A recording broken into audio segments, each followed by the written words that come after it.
ഇത് നമ്മുടെ ചെന്നൈ മഹാബലിപുരം വീഡിയോയുടെ മൂന്നാമത്തെ പാട്ടാണ്. എല്ലാവർക്കും നമസ്കാരം. പുതിയ വീഡിയോയിലേക്ക് എല്ലാവർക്കും സ്വാഗതം.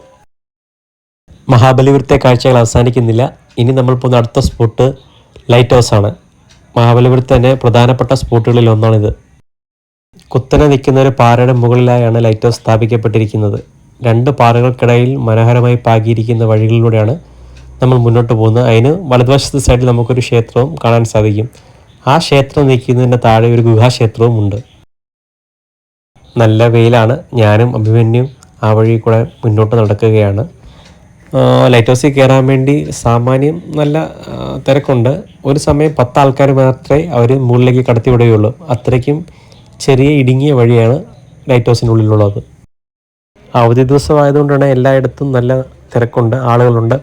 നമ്മൾ കയറി ചെല്ലുമ്പോഴും അതിന് താഴെ കയറാൻ വേണ്ടി ആളുകൾ ക്യൂ നിൽക്കുകയായിരുന്നു. തൊട്ടപ്പുറ കാണുന്ന കുന്നിൻമുകളിലും ക്ഷേത്രത്തിലും ആളുകൾ കാണാനായി കയറി നിൽപ്പുണ്ട്. ലൈറ്റ് ഹൗസിൻ്റെ ചൂട്ടിലുള്ള പാറയിൽ നിന്ന് നോക്കിയാൽ നമുക്ക് കടൽ കുറച്ച് ദൂരത്തിലായിട്ട് കാണാൻ സാധിക്കും. മഹാബലിപുരം ഒരു തീരദേശ ഗ്രാമമാണ്.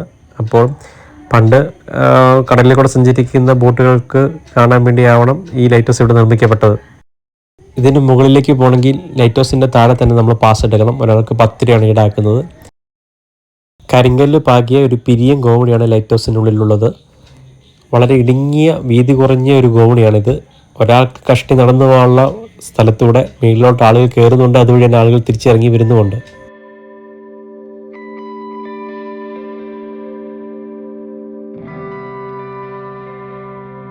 ആ സ്റ്റെപ്പുകൾ കയറി ചെന്നാൽ നമ്മൾ ഒരു ആദ്യത്തെ തട്ടിലേക്ക് എത്തും.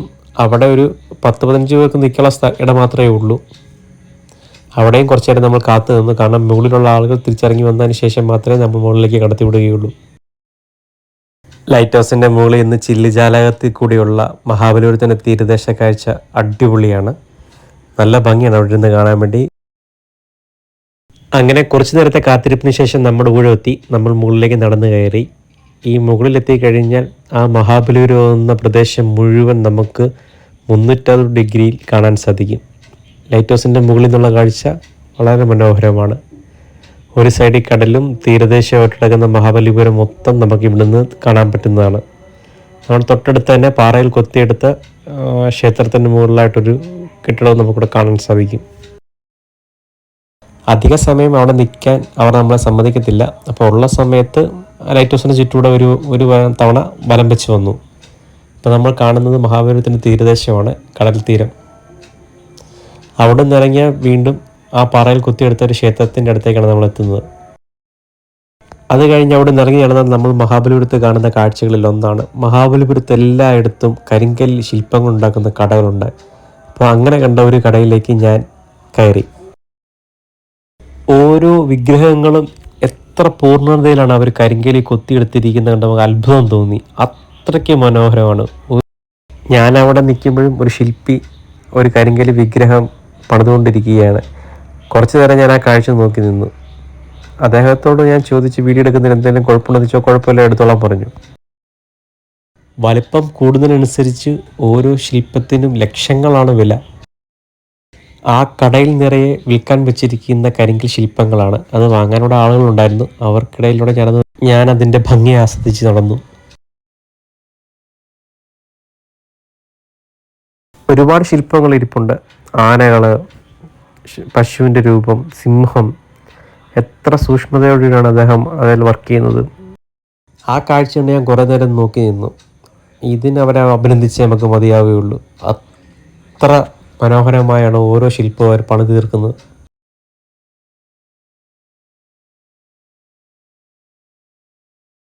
അവിടെ നിന്നിറങ്ങി തൊട്ടപ്പുറത്തുള്ള ഒരു കടയിൽ കൂടി ഞാൻ കയറി.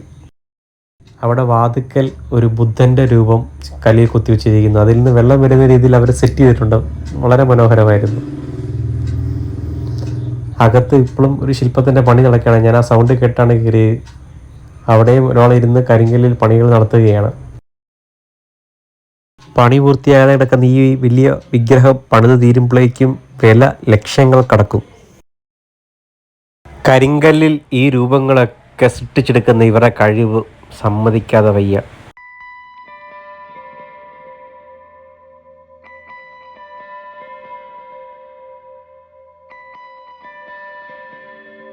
അവിടുന്ന് തിരികെ നടക്കുമ്പോഴാണ് ഈ ഒരു കാഴ്ച കണ്ണിൽപ്പെട്ടത്.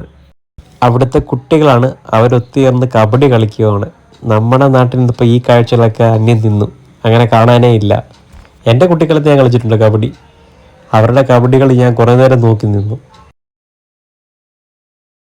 നട്ടുച്ചയാണ്, നല്ല വെയിലാണ്, ആര് കാര്യമാക്കാൻ.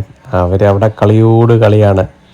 ഞാൻ ആ സൈഡിൽ തന്നെ ഇത് തന്നെ നോക്കി കുറേ നേരം നിന്ന്. ക്രിക്കറ്റും ഫുട്ബോളും ഒക്കെ ഇപ്പോഴും നമ്മുടെ നാട്ടിലുണ്ടെങ്കിലും കബഡി കളി ഞാനിപ്പോൾ അങ്ങനെ അധികം കണ്ടിട്ടേ ഇല്ല. പണ്ടുണ്ടായിരുന്നു, എൻ്റെ കൊച്ചിയിലൊക്കെ ഞാൻ കളിച്ചിട്ടുണ്ട്. ഇനി നമ്മൾ പോകുന്നത് തീരത്തുള്ള ക്ഷേത്രം കാണാൻ വേണ്ടിയിട്ടാണ്. അപ്പോഴാണ് ഈ ഒരു കാഴ്ച കണ്ണിൽപ്പെട്ടത്. ഡ്യൂക്ക് ബൈക്കാണ്. ആഗ്രഹങ്ങൾക്ക് അതിരില്ലല്ലോ. അദ്ദേഹത്തിൻ്റെ കാലുകൾക്ക് വയ്യാത്തതാണ്, അത് അദ്ദേഹത്തിന് പറ്റുന്ന രീതിയിൽ മാറ്റിയെടുത്തു. എന്നിട്ട് അതിൽ യാത്ര ചെയ്യുന്നു. ഇനി നമ്മൾ പോകുന്നത് മഹാബലിപുരത്ത് തന്നെയുള്ള ഷോർ ടെമ്പിൾ കാണാൻ വേണ്ടിയിട്ടാണ്. ഇത് അതിൻ്റെ പ്രവേശന കവാടമാണ്. ഇന്ത്യക്കാർക്ക് 40 രൂപയും വിദേശികൾക്ക് 600 രൂപയാണ് ഇതിന് കയറാൻ എൻട്രി ഫീസ് വരുന്നത്. കുറച്ചധികം ദൂരം നടക്കാനുണ്ട് തീരത്തായിട്ടാണ് ഈ ക്ഷേത്രം സ്ഥിതി ചെയ്യുന്നത്.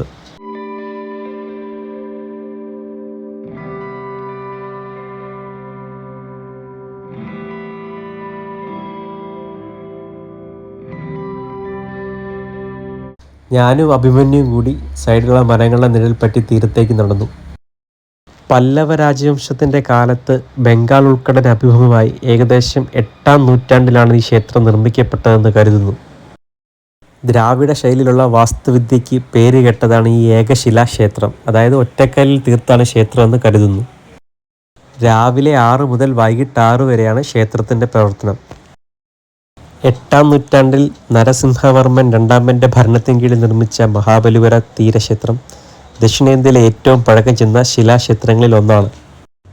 സങ്കീർണമായ കൊത്തുപണികൾക്കും വാസ്തുവിദ്യാ മേഖലയും ഇത് പ്രശസ്തമാണ്. ക്ഷേത്ര സമുച്ചയത്തിൽ ശിവനും വിഷ്ണുവിനുമായി സമർപ്പിച്ചിരിക്കുന്ന 3 ആരാധനാലയങ്ങൾ അടങ്ങിയിരിക്കുന്നു.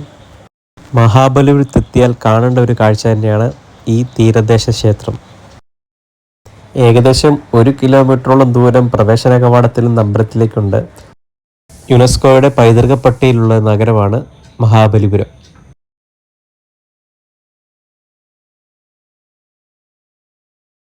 ധാരാളം ആളുകൾ അമ്പലം കാണാനായി ഇവിടെ എത്തിയിട്ടുണ്ട്. എല്ലാവരും അമ്പലത്തിൻ്റെ പല സ്ഥലങ്ങളിൽ നിന്ന് ഫോട്ടോ എടുക്കുന്ന തിരക്കിലാണ്.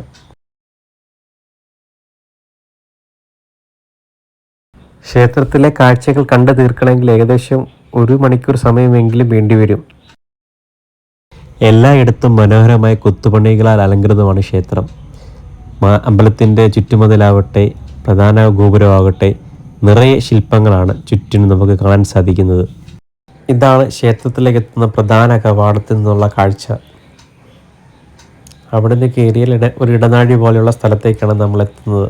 ആ വഴിയും നമ്മുടെ ചുറ്റിലും എല്ലാം കരിങ്കല്ലിൽ കൊത്തുപണികളാണ്. മനോഹരമായ കാഴ്ചകൾ.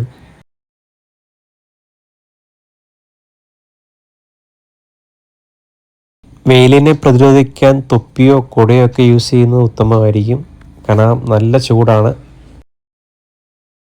അവിടുന്ന് നടന്ന് നമ്മൾ അമ്പലത്തിന് തൊട്ടരികിലേക്ക് എത്തി. ധാരാളം വിദേശീയരും അമ്പലം കാണാനായി എത്തിച്ചേർന്നിട്ടുണ്ട്. അങ്ങനെ കുറേ നേരം നമ്മൾ അമ്പലത്തിന് ചുറ്റും കറങ്ങിയാണ് അമ്പലത്തിലെ കാഴ്ചകളെല്ലാം കണ്ടതിന് ശേഷം നമ്മൾ ഇനി പോകാൻ പോകുന്നത് മഹാബലിപുരം ബീച്ചിലേക്കാണ്. അപ്പം അമ്പലത്തിൽ നിന്ന് ഉള്ളിലേക്കുള്ള വഴിയുള്ള നമ്മൾ തിരിച്ചിറങ്ങി നടക്കുകയാണ്.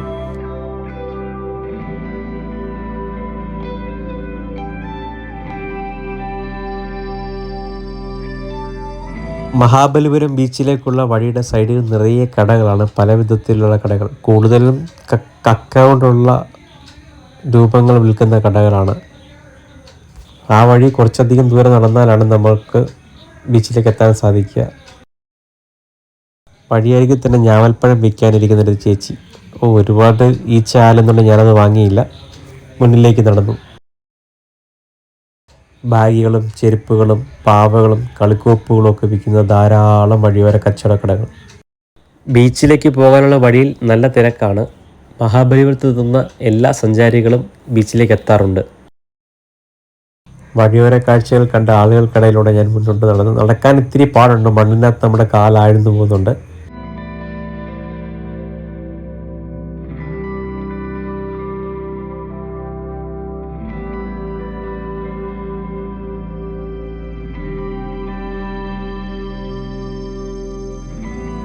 ഇവിടത്തെ നമ്മൾ കാണുന്നൊരു പ്രത്യേകതയാണ് മസാല തേച്ച് വറക്കാൻ വെച്ചിരിക്കുന്ന മീനുകൾ. അതിലിഷ്ടമുള്ള മീൻ നമുക്ക് സെലക്ട് ചെയ്ത് അതിനുള്ള കാശ് അവർക്ക് കൊടുത്തു കഴിഞ്ഞാൽ അവരപ്പോൾ തന്നെ അത് വറുത്ത് നമ്മുടെ കയ്യിൽ തരും. ഉച്ചയായതുകൊണ്ട് ഞാനത് വാങ്ങിയില്ല.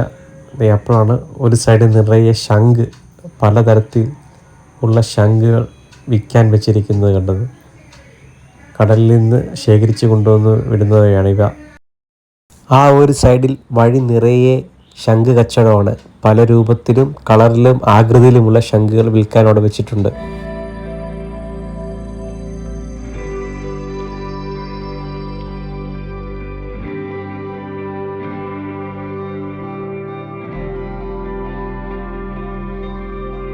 ബീച്ചിലേക്ക് എത്തിയപ്പോഴേക്കും മീൻ വറുത്ത് കൊടുക്കുന്ന കടകളുടെ എണ്ണം കൂടി. അതേ ഞണ്ടും അയിലയൊക്കെ മസാല തേച്ച് വെച്ചിരിക്കുകയാണ്. അപ്പോൾ അത് വരുന്ന സഞ്ചാരികൾ അവിടെ നിന്ന് ഓരോന്നൊക്കെ മേടിക്കുന്നുണ്ട്. തദ്ദേശീയരായ നാട്ടുകാരാണ് കൂടുതലും മേടിക്കുന്നത്.